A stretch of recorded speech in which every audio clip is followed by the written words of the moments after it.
Hello everybody. इस video में मैं 2021 का जो एग्ज़ाम हुआ था CAPF का, उसके पेपर 2 का एस्से के आंसर्स का डिस्कशन करूंगी। इसके पहले मैं 2 अनाउंसमेंट कर दूं। पहला तो ये है कि राइटिंग सेक्शन का बैच 2022 एग्ज़ाम के लिए मैं शुरू कर रही हूँ 6 जनवरी को, और ये 3 महीने का ये कोर्स रहेगा। और इसकी फ़ीस आपको नज़र आ रही है स्क्रीन पर, 5400 है।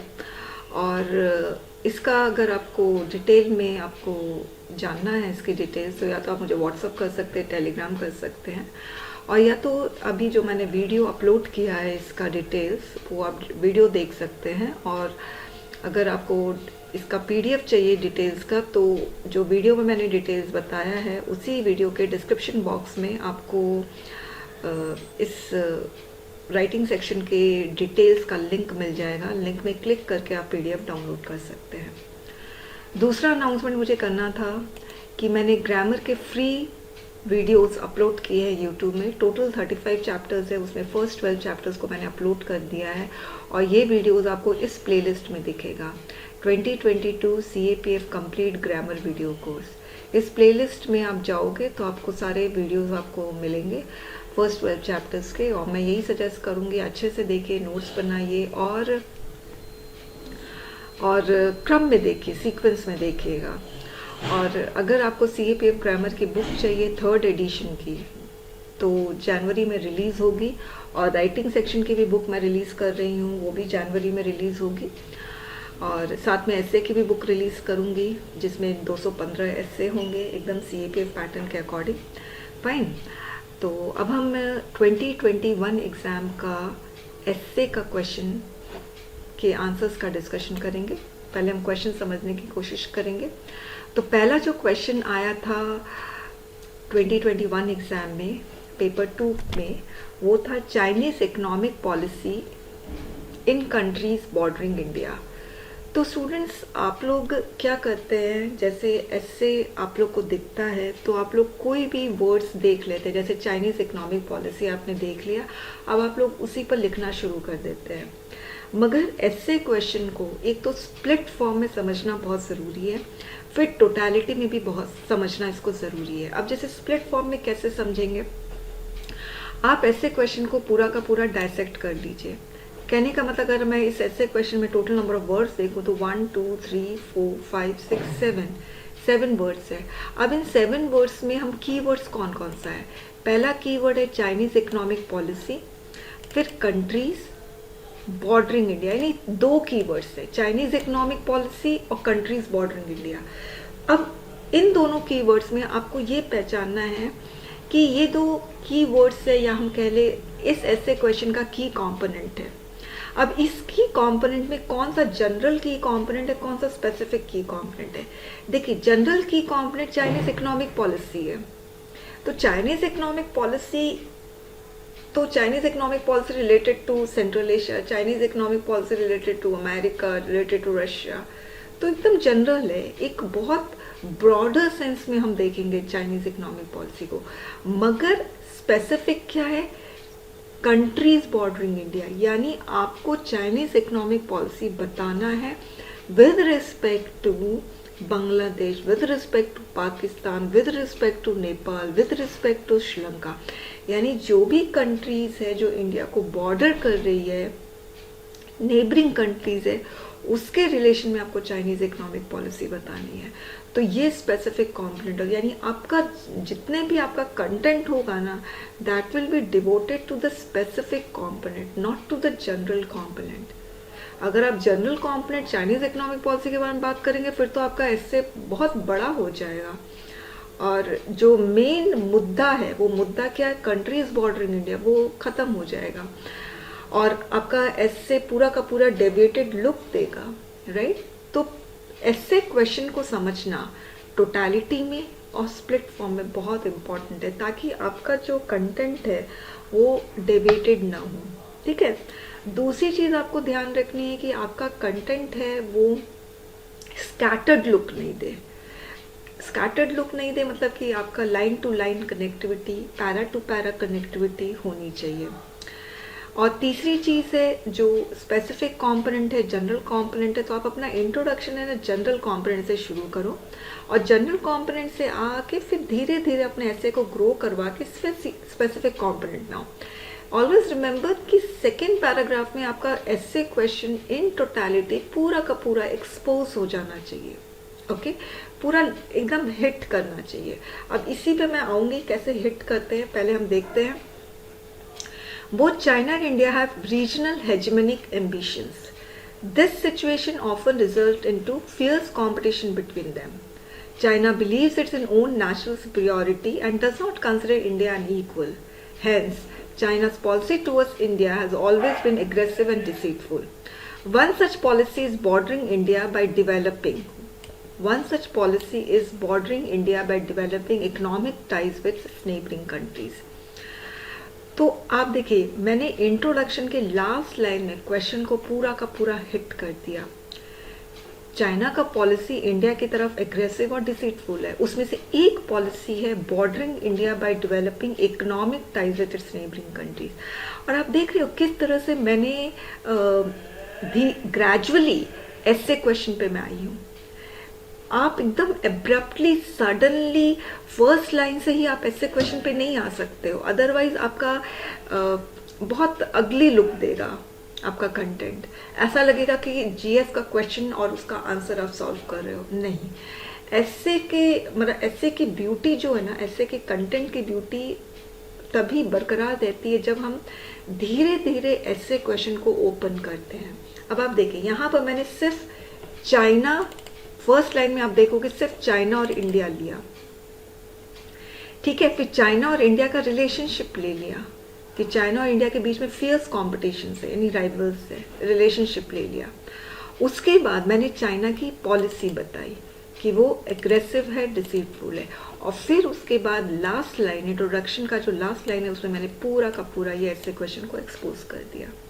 इस तरह से धीरे धीरे आपका content it should grow towards essay question.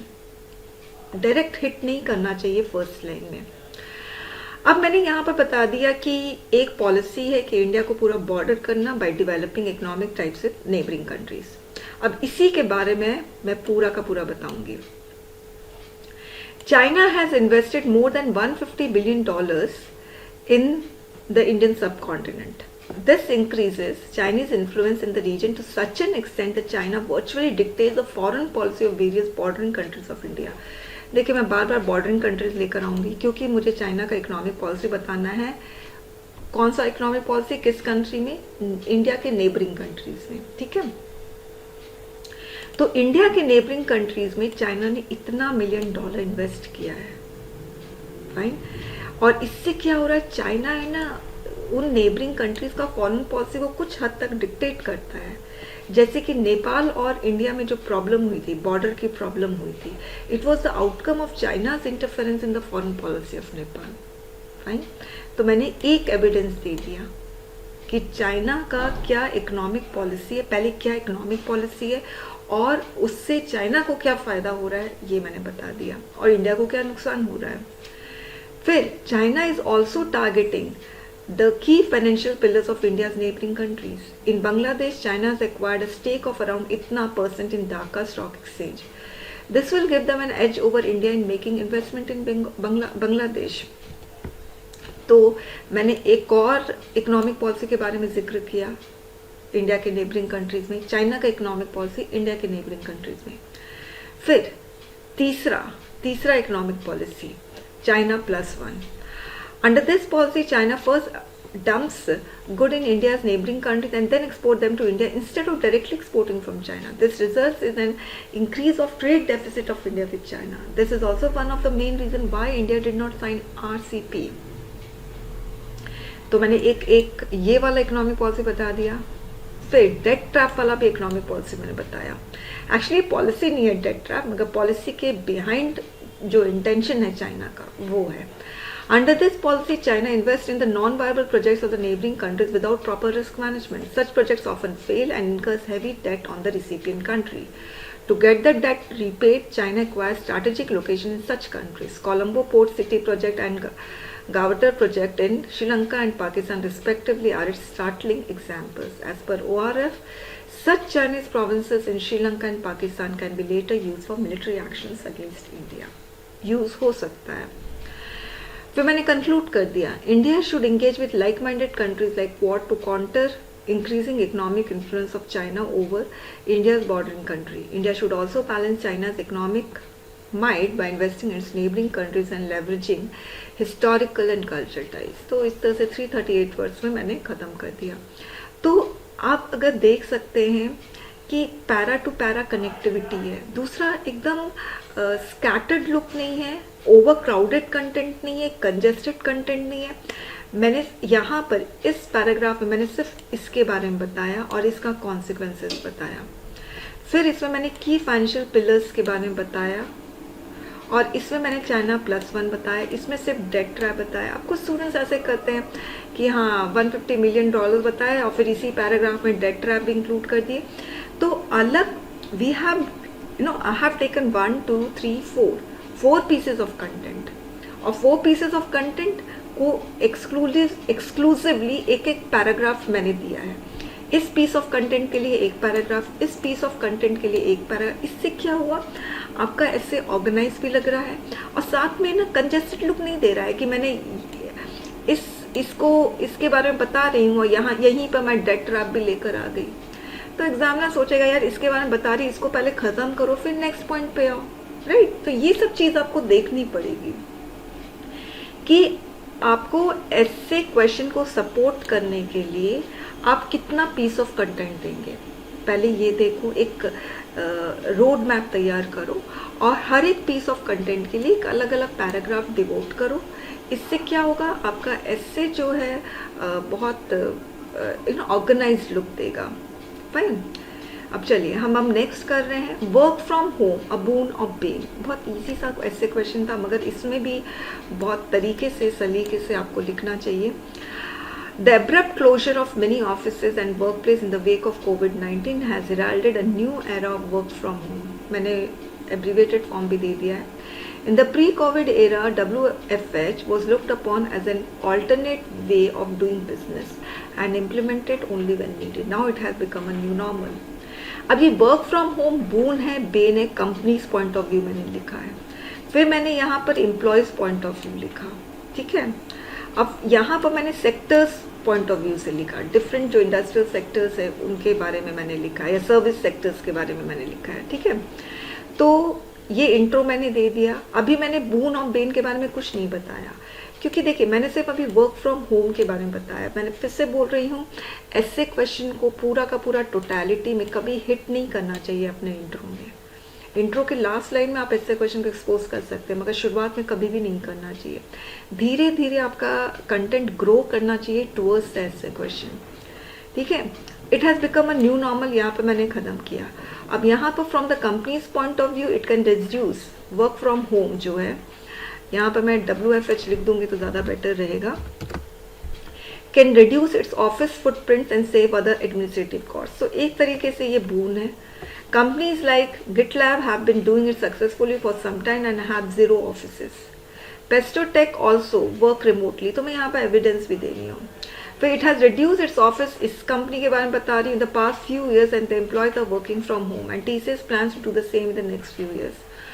ये मैंने बून बता दिया कि एडमिनिस्ट्रेटिव कॉस्ट रिड्यूस हो रहे हैं. मगर ऑन द फ्लिप साइड यानी अब मैं बेन के बारे में बता रही हूँ.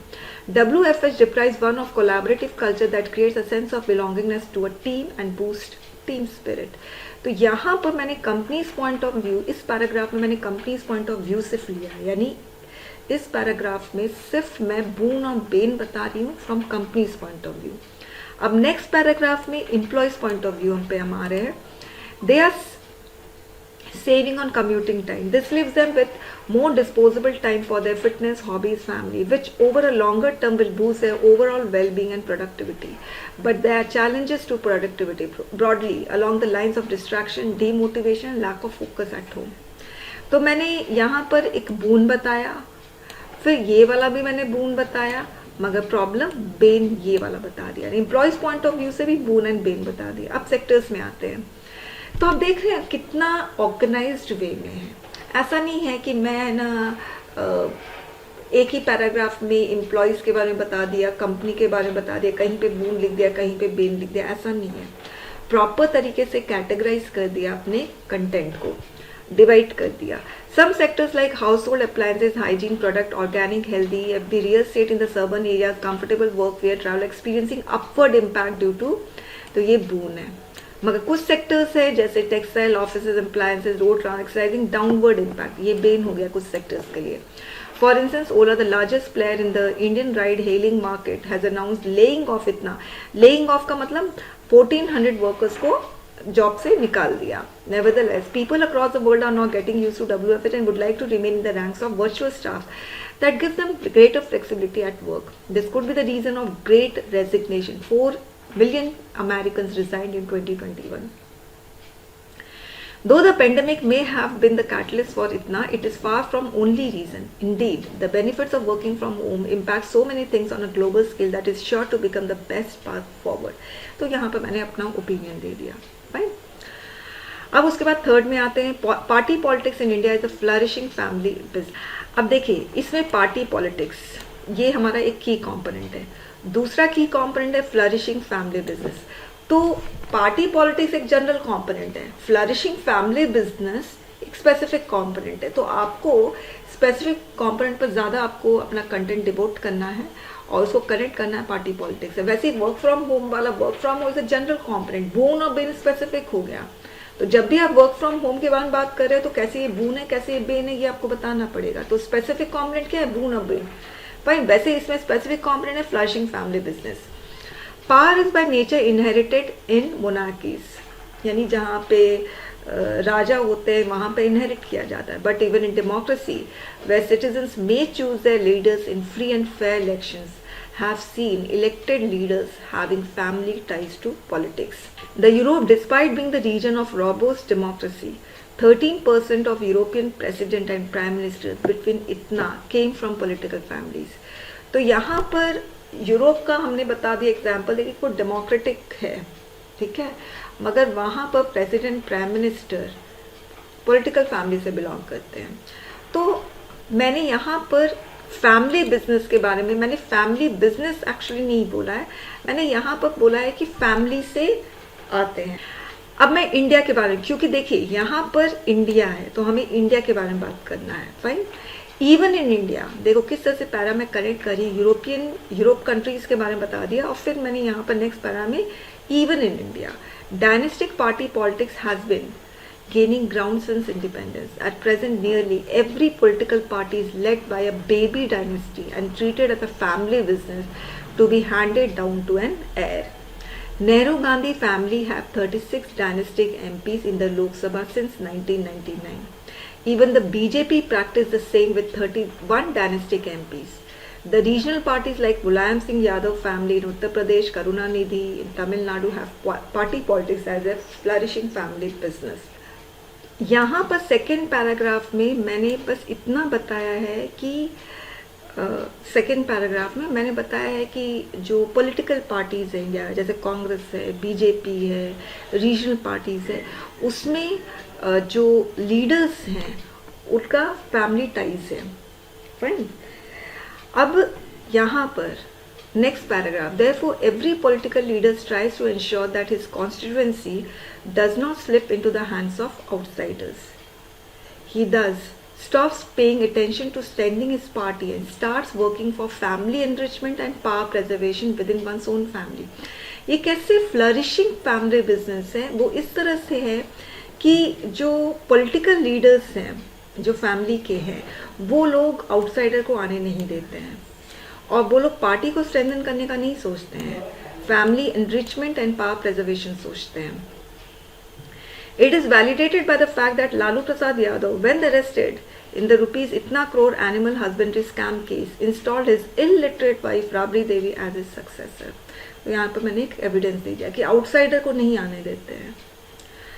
Also, money and hereditary politics correlate closely. According to the Election Commission report, hereditary MPs are about 4 times richer than those who have no family background in politics. तो किस तरह से फ्लरिशिंग फैमिली बिजनेस है, तो उसमें मैंने यहाँ पर वेल्थ का भी मैंने डेटा दे दिया. An example of how much money can be made came in 2010 when Jagan Mohan Reddy, the son of late CM of Andhra, reportedly paid इतना crore in advance tax. To avoid the growth of dynasties within the Aam Aadmi Party, it has banned family members from contesting from the same constituency. This step is welcomed as dynastic politics jeopardizes the concept of democratic socialism as it strengthens the sentiment of me and my family instead of nation first. It also gives rise to a new form of dictatorship in democracy and burdens the country with incompetence. तो जो family politics है वो किस तरह से harmful है देश के लिए, वो मैंने यहाँ पर बता दिया है. और आम आदमी पार्टी का मैंने बताया है कि वो डिस्करेज करता है फैमिली मेंबर्स को एक ही कॉन्स्टिट्यूंसी से इलेक्शन लड़ने के लिए. फोर्थ है unemployment and the new education policy. अब देखिए इसमें अनएम्प्लॉयमेंट एक जनरल कंपोनेंट है, इनफैक्ट न्यू एजुकेशन पॉलिसी भी एक जनरल कंपोनेंट है, मगर दोनों को आप को रिलेट करके लिखोगे ना तब जाके स्पेसिफिक कंपोनेंट बनेगा.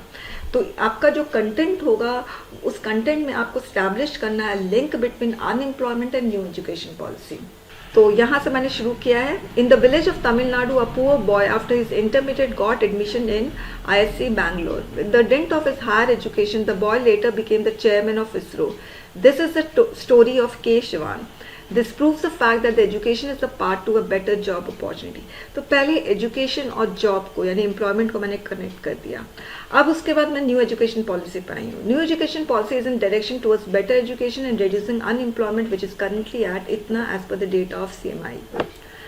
ठीक है, अब मैं NEP के बारे में बता रही हूँ. NEP 2020 envisages for integrating coding and programming with the syllabus of class 6. तो यहाँ मैंने कोडिंग बताया है और कोडिंग से किस तरह से जॉब अपॉर्चुनिटीज जो है वो ओपन अप होती है, एवेन्यूज ओपन अप होते हैं, क्योंकि वेबसाइट बना सकते हैं, सॉफ्टवेयर बना सकते हैं, ऐप्स बना सकते हैं. फिर new education policy academic freedom देती है स्टूडेंट्स को, जिससे वो लोग मल्टीपल एंट्री और एग्जिट कर सकते हैं ड्यूरिंग ग्रेजुएशन. इससे क्या होता है कि स्टूडेंट्स लोग को टाइम मिल जाता है नॉन ट्रेडिशनल एम्प्लॉयमेंट अपॉर्चुनिटीज के लिए, और मतलब कि जो इन डिमांड स्किल्स है उसको डेवलप करने का भी टाइम मिल जाता है. For example, they can get ITI certificate by exiting from graduation and later again start the graduation from where they had left. At the end it will reduce the employment rate in India. फिर new education policy vocational learning और internship को भी बहुत emphasise कर रहा है, क्योंकि graduation जो है 3 to 4 years का हो गया है और मल्टीडिसिप्लिनरी हो गया है. These universities will be at par with IITs, IIMs and will be set up as models of the best multidisciplinary education of global standards in the country. This will provide better education opportunities to students and will be easily get absorbed in the market. तो हर जगह मैंने NEP को job से ही connect किया, employment से connect किया और किस तरह से वो अनएम्प्लॉयमेंट को रिड्यूस कर सकता है. तो आप देख रहे हैं 3 पैराग्राफ है. पहला पैराग्राफ मैंने कोडिंग पे डिवोट कर दिया, दूसरा पैराग्राफ एकेडमिक फ्रीडम पे डिवोट कर दिया, तीसरा पैराग्राफ वोकेशनल लर्निंग पे डिवोट कर दिया और फिर मैंने कंक्लूड कर दिया. India has often been at the forefront of bringing about change, but to continue unhindered on the path of reaping the benefits of NEP, efforts should be made by the educators, students and policy makers in this direction. Very simple. अब उसके बाद urbanisation is hazardous to human health. तो urbanisation एक key word है, human health एक key word है, दोनों की कंपोनेंट है. मगर किस तरह से urbanisation is the cause of deteriorating human health, ये आपको बताना है कि अर्बनाइजेशन की वजह से ह्यूमन हेल्थ कैसे गिर रहा है. तो आपको कंटेंट इस पे डिवोट करना है. Cities offer better employment, education, healthcare and are instrumental in bringing about greater economic prosperity to nation. तो यहाँ पर मैंने हेल्थ के बारे में कुछ भी नहीं लेकर आई हूँ. अर्बनाइजेशन का जो पॉजिटिव इम्पैक्ट है उसके बारे में बता रही हूँ. It is because of these laws, more than half of the world's population live in cities. However, urban regions serve as a breeding ground for poverty, environmental hazards and communicable diseases. These conditions place humans at urban health risk that grips city dwellers. ये जो condition है कि poverty, environmental hazards and communicable disease, तो क्या होता है वो लोग हेल्थ रिस्क पे आ जाते हैं. और सबसे ज़्यादा हेल्थ रिस्क किसका होता है? अर्बन पुअर का. तो मैंने, आप देखो, मैं यहाँ पर पहला पैराग्राफ, जो सेकंड पैराग्राफ है वो अर्बन पुअर पर डिवोट किया है, third paragraph urban middle class पर डिवोट किया है. ठीक है, और फिर उसके बाद मैंने एक जो नॉर्मल अर्बन सिटीज़ में जो होता है ट्रांसपोर्टेशन का, पोल्यूशन का, उसके बारे में मैंने बताया इस पैराग्राफ में. तो हर पीस ऑफ कंटेंट के लिए एक अलग पैराग्राफ है. तो the urban poor are more affected by urbanization. They live in slum areas of urban region that are environmentally deprived. High human density, limited access to potable water, sanitation, other basic services make them prone to communicable diseases. They are also prone to waterborne and vector-borne diseases due to unsafe water storage and poor waste management. तो urban poor के बारे में बता दिया. Urban middle class के बारे में मैंने बताया कि वो लोग अनहेल्दी फूड हैबिट्स होता है, इसकी वजह से obesity, diabetes, hypertension, mental disorders भी होते हैं. फिर अर्बन ट्रांसपोर्टेशन से प्रॉब्लम है क्योंकि पोल्यूशन की वजह से भी हेल्थ रिस्क होता है. ये सारी चीज़ें यहाँ पर बता दी. और फिर यहाँ पर मैंने अर्बन हीट वेव्स के बारे में बताया, जो अर्बन हीट आइलैंड है उसके बारे में मैंने यहाँ पर बताया है कि टेम्परेचर राइज हो रहा है. अब उसके बाद मैंने यहाँ पर कंक्लूड कर दिया है, it is therefore imperative to create liveable and sustainable cities with a good urban planning separated by parklands and recreational facilities. Through the scheme प्यार का पौधा, Bihar is promoting urban forestry and horticulture in cities. Also environmentally benign technologies for transport and generating energy should be taken up. अब हम last ऐसे कर रहे हैं, infiltrators are threat to India security. तो यहाँ पर इंडिया सिक्योरिटी एक जनरल कंपोनेंट है, इन्फिल्ट्रेटर्स भी एक जनरल कंपोनेंट है, मगर किस तरह से इन्फिल्ट्रेटर्स थ्रेट है इंडियन सिक्योरिटी का, आपको इसके बारे में बात करनी, यानी दोनों को कोरिलेट करके आपको अपने कंटेंट को डेवलप करना है. जो इंट्रोडक्शन होना चाहिए उस इंट्रोडक्शन में ऑब्वियसली आप है ना डायरेक्ट ऐसे क्वेश्चन को हिट नहीं करेंगे.